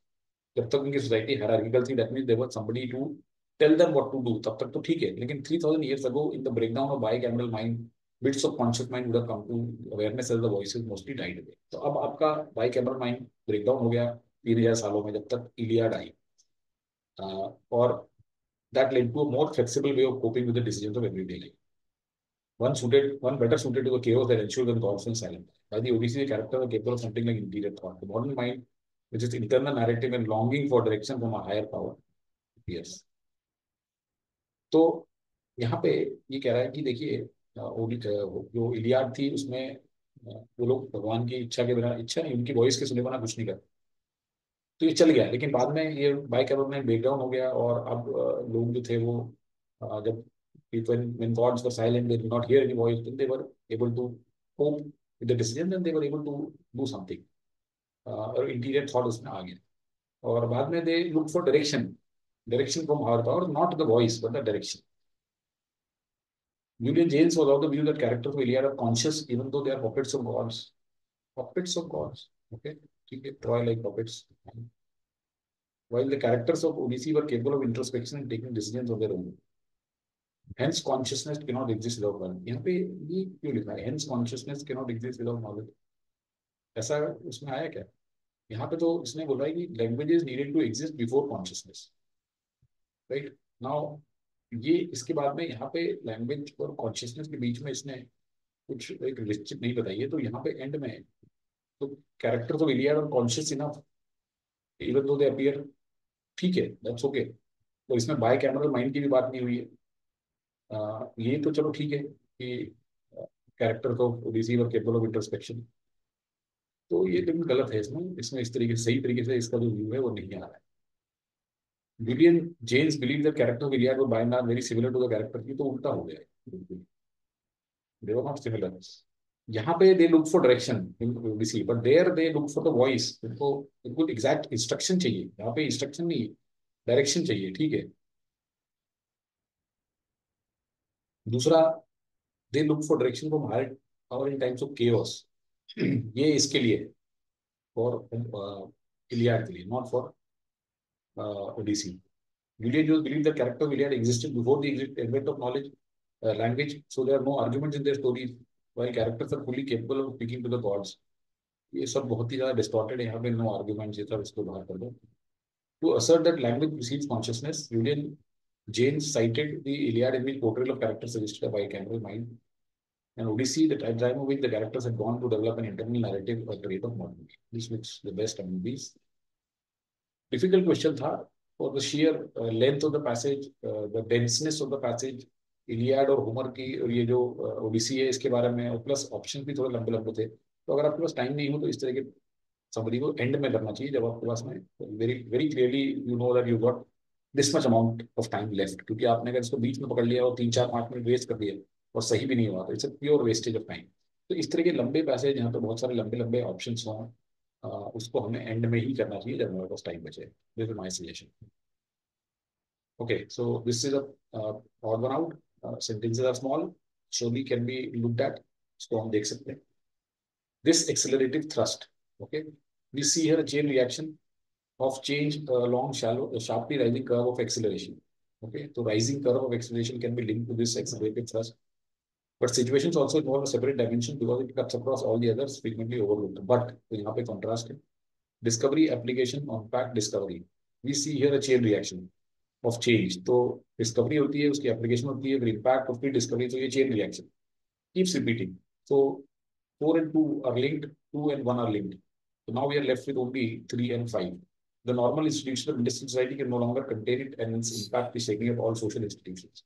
तो social institutions, social development, right? तो ये भी एक तरह से लिंक्ड है इसमें।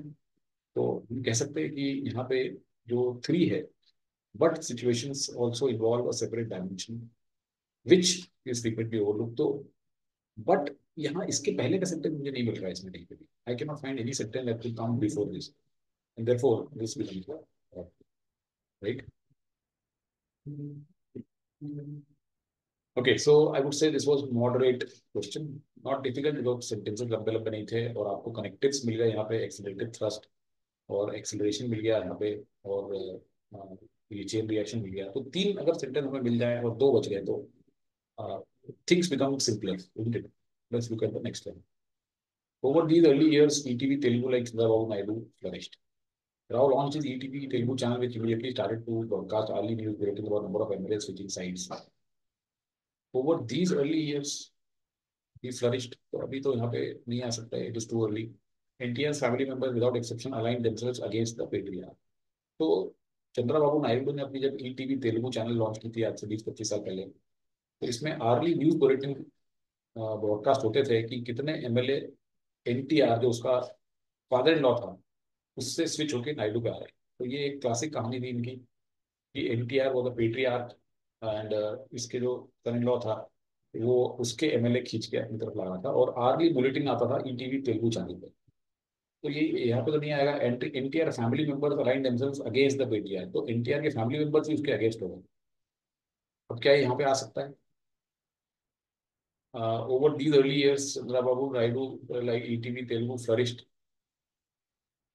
अभी तो ऐसा कुछ नहीं है क्योंकि the copy accompanying the bulletins made the rupture seem nothing like more than a family. तो रप्चर हो रहा है, ये जो एनटीआर के फैमिली मेंबर्स हैं ये विदाउट एक्सेप्शन इसके पास आ रहे हैं, तो this is the rapture is being talked about here. तो ये टू में तो नहीं आएगा, like nothing more than a family feud over private property. तो ऐसा लग रहा था कि ये तो सिर्फ एक फैमिली फ्यूड है, except of course the property in this case was Andhra Pradesh. लेकिन इस केस में अनफॉर्चुनेटली जो प्रॉपर्टी थी वो कोई उसकी प्राइवेट प्रॉपर्टी नहीं थी, ये आंध्र प्रदेश का स्टेट था।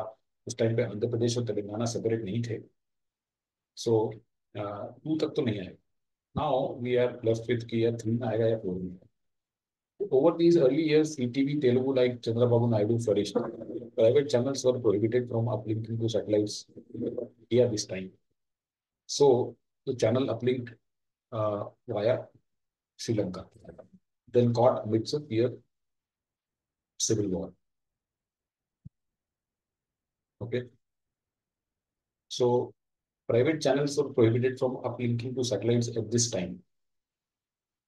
तो यहाँ पे एक क्लू हमें मिल रहा है at this time. So the channel uplinked via Sri Lanka, then caught amidst a fierce civil war.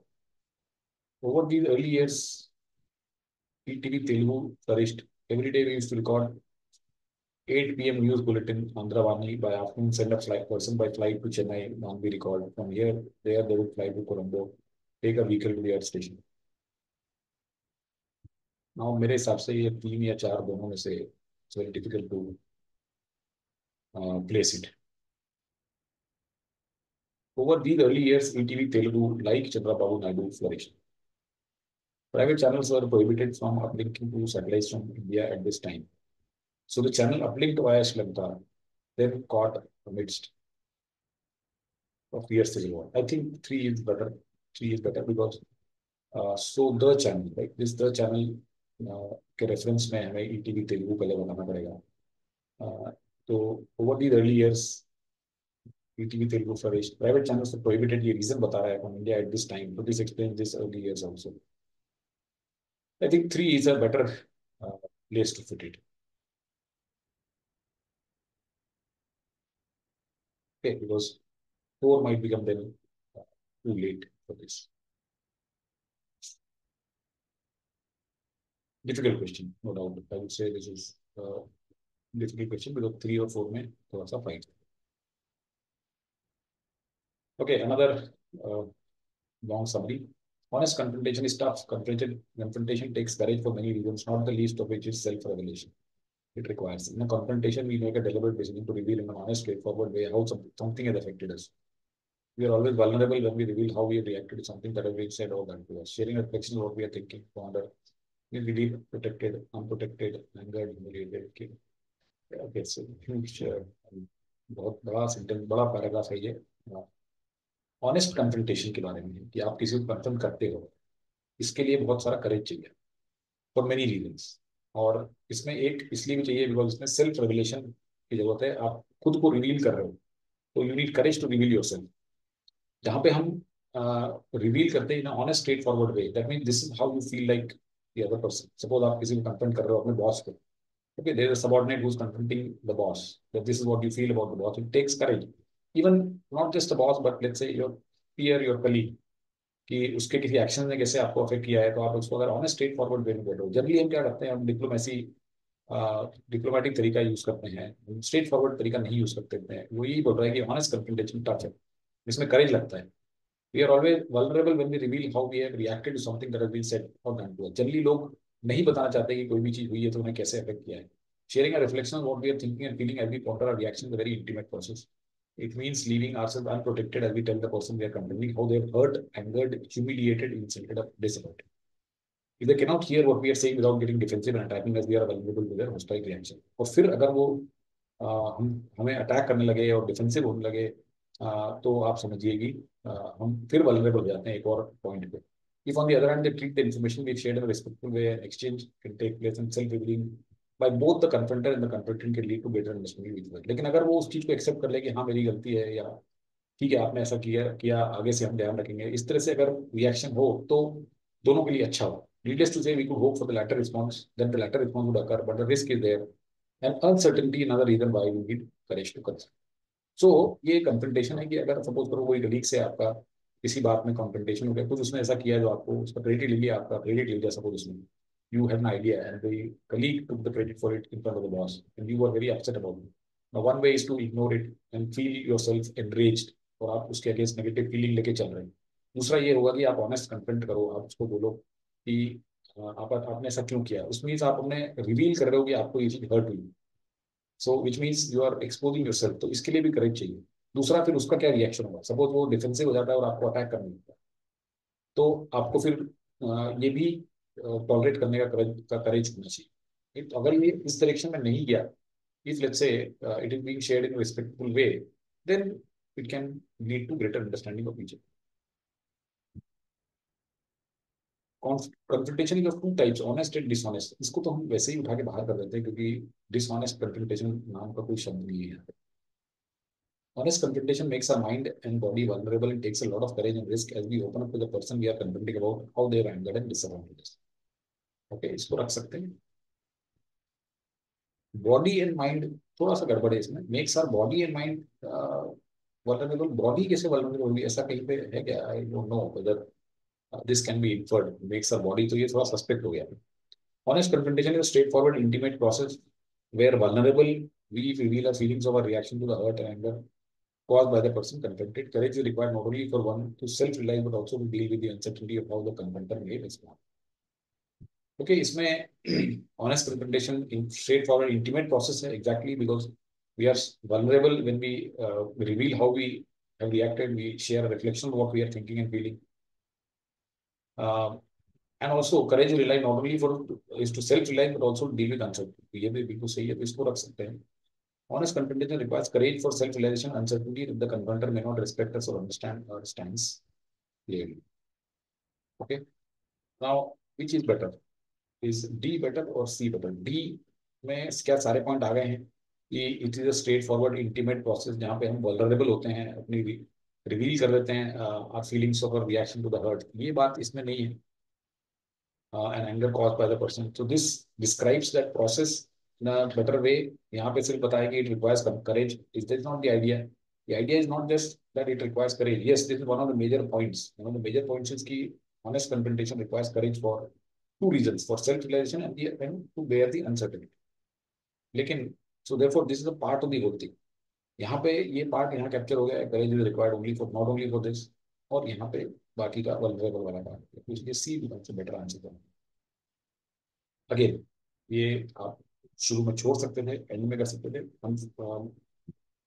Unfortunately these two summaries are not typical of that, because एक थोड़ी डिफिकल्ट हो भी सकती है लेकिन दूसरी समरी कैट में स्ट्रेट फॉरवर्ड होती है, इतनी लंबी लंबी नहीं होती. तो this was a little aberration. ठीक है, let's go to the next one. This is an interesting question. It was January 49 BC. Caesar was staying in the northern city of Ravenna, had a decision to make: either he acquiesced to the Senate's command or cross Rubicon River. Born with unbridled political ambition and unsurpassed oratory skills, Julius Caesar manipulated his way. Okay, Caesar's popularity with the people soared. One would be interested to know how crossing of a small stream in northern Italy became one of the initially most pivotal events and from its prime the Roman Empire and genesis of modern European culture. This definitely looks like the opening statement because ये आपको context बता रहा है कि crossing of a small stream in northern Italy क्यों एक history की इतनी इंपॉर्टेंट इवेंट बन गई जहां से रोमन एम्पायर स्प्रिंग अप हो गया? Now would we go to one Caesar, यहाँ पे जूलियस सीजर, तो obviously one would come after this, and also after three would come after two, because two में जूलियस सीजर की बात हुई है, तो टू से लगा देंगे यहाँ पे। अब कहानी शुरू होती है कि जूलियस सीजर जो था वो अनब्राइडल्ड पॉलिटिकल एम्बिशन थी उसमें, अनलिमिटेड अनसरपास्ड ओरेटरी स्किल थी उसमें, and he manipulated his way to the position of council of Rome in 49 BC, और वो अपना काफी ऊपर तक पहुंच गया रोम के कॉन्सुलेट। फिर Caesar's popularity with the people soared, presenting a threat to the power of senate and the Pompey. वहां पे सेनेट रूल करती थी, तो इसने एक तरह से उनको थ्रेट पोज कर दिया, जो लोग ये पावर में रूल करते थे। Accordingly the senate called upon Caesar to resign his command, तो इतनी इसकी पॉपुलैरिटी इतनी बढ़ गई कि उन्होंने इसको बुलाया कि आप रिजाइन कर दो। And then we go to one, it was January 49 BC, Caesar was staying at the northern city. He had a decision to make. Either he acquiesced to the Senate's command. Acquiesced to the Senate's command means Senate की command है कि भाई आप resign कर दीजिए, तो obviously one would have to come after three. और ही cross the Rubicon river, तो यहाँ पे रिवर थी उसको क्रॉस करे, कन्फ्रंट करे पॉम्पी को और रोमन रिपब्लिक को सिविल वॉर में प्लंज करे। तो उसने ये किया, उसने ये रिवर क्रॉस की और रोमन रिपब्लिक को सिविल वॉर में प्लंज कर दिया, right? So this passage is a piece of history, it tells a piece of history that crossing of small stream. In fact एक इससे एक फ्रेज भी आता है, cross the Rubicon.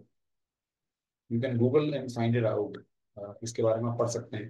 Crossing the Rubicon means like now there's no turning back and you've taken a major step, and that is going to change the destiny. तो इस तरह से crossing the Rubicon has become a phrase based upon this only कि scissor ने Rubicon river को cross किया।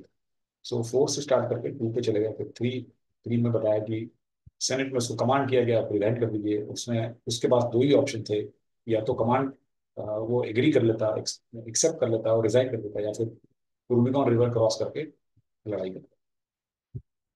तो difficult question था, बिकॉज इतना आसानी से मिलेगा नहीं वो थ्रेड। तो I would say it was difficult because many would have started from two, right? कई लोगों ने टू से स्टार्ट कर दिया, बट ऑब्वियसली पैसेज का फ्लो 4 to 3 1 ही है। Okay, now this is a little tricky question. One of his contemporaries, Meno, likened Socrates' questions to a stingray's barb, a penetrating weapon with equally numbing effects. Socrates asked questions that challenge people to clarify their thoughts, eliminate inaccuracies, think more comprehensively, make better sense, and achieve intellectually honest results. उसे start कर सकते हैं इसको. This was an activity, obviously, his probing in one of his contemporaries. And also his to चलो this his can refer to Socrates. So two से start कर देंगे. Now where do we go? Socrates, Socrates method है, Socrates का method होता है, एक बार famous है, लॉ स्कूल्स में सिखाया जाता है कि वो Socrates का मेथड क्या है। तो it challenge people to clarify their thoughts, eliminate inaccuracy, think comprehensively, make better sense, and achieve intellectually honest results. ये उस तरह का उसका मेथड है। Now this was an activity some would avoid at all costs, ऐसा तो is too premature to say, two के बाद थ्री तो नहीं आएगा। His probing forced people to reevaluate their thinking. Four they would ask, isn't it? His probing forced people to reevaluate their thinking. अब यहाँ पे जा सकते हैं वन पे। One of his contemporaries, Meno, liked Socrates' question to a stingray barb. Stingray के barb means उसकी एक कांटा होता है, barb is a कांटा, तो स्टिंगरे का कांटा जो चुभ जाता है, penetrate with equally numbing effect. तो ये जो स्टिंगरे होती है, अगर आपको इसने काट के इसका कांटा चुभ गया तो आप नंब हो जाओगे, आपकी बॉडी के सेंसेशन खत्म हो जाएंगे। तो उसका जो कंटेम्प्रेरी था मीनो, उसने कहा कि सॉक्रेटिस क्वेश्चन होते हैं वो इस तरह से होते हैं जो इक्वली नंबिंग इफेक्ट प्रोड्यूस करते हैं स्टिंगरे बार्ब जैसे। This was an activity one would some would rather avoid at all cost.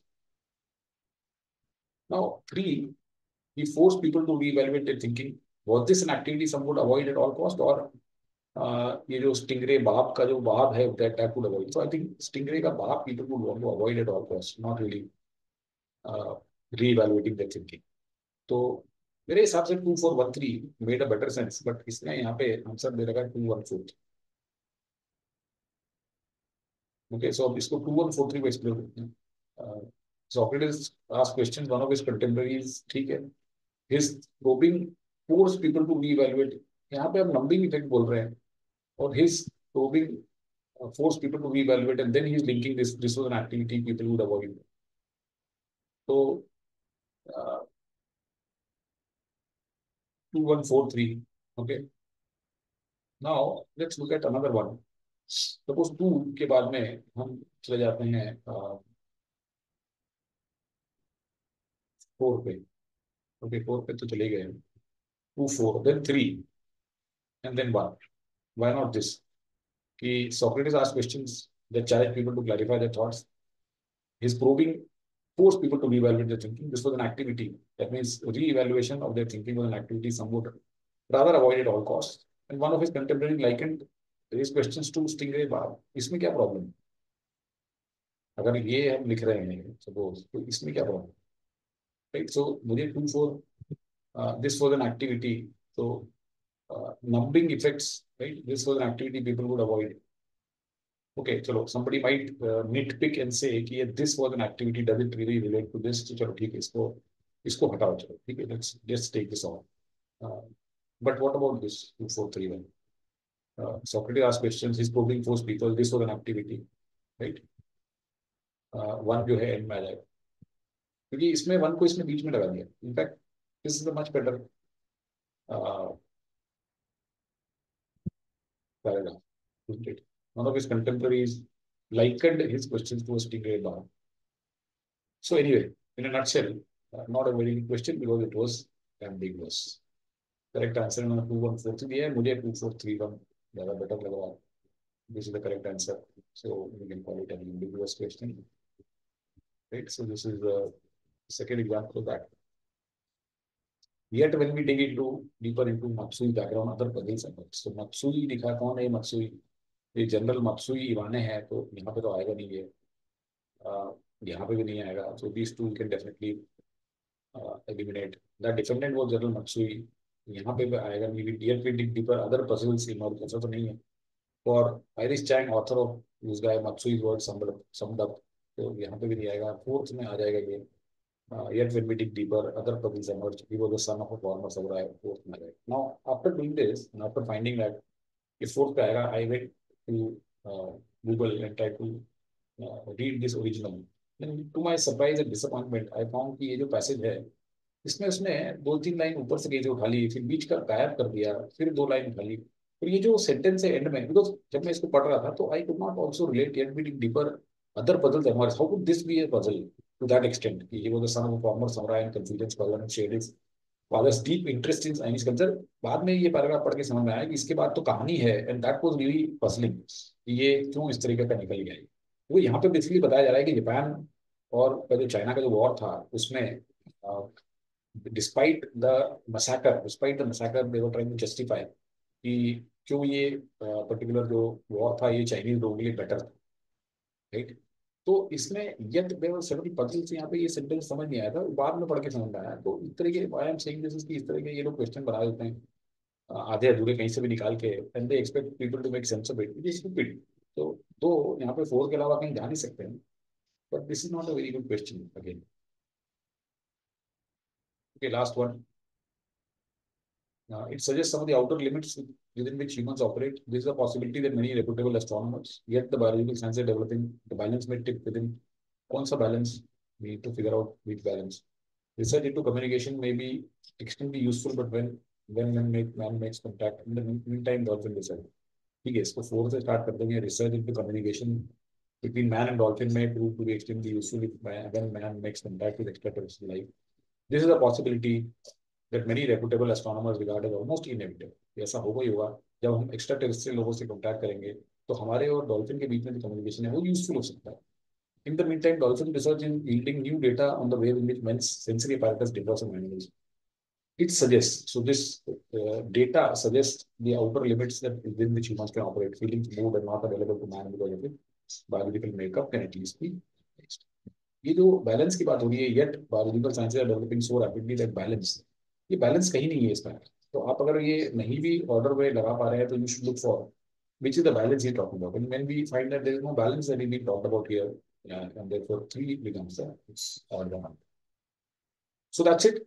This was moderate to difficult question. So this was, I would say, a rather good mock review.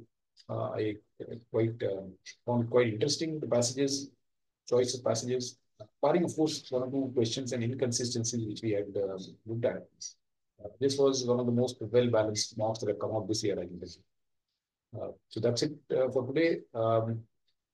Here are the contact details. If you are struggling with VRC and you want to boost your score, you have multiple options. You can join a course, VRC booster course, where you get 5 live classes every week, or you can take our practice material. You will not get that kind of practice material anywhere. I can challenge it. There are more than 100 assignments, high quality assignments with passages, more than 300 passages, 600 DA questions. And also you will find a mock test series, 20 mocks. We already gone live with 7 mocks. So you can take a bundle, you can take a course, you can just go to the website and explore. You can even go to our YouTube channel, or you can go to this website and register yourself and look at the free resources. There are multiple free resources, some of the basic sessions, some of the free assignments, some free mocks, and also you get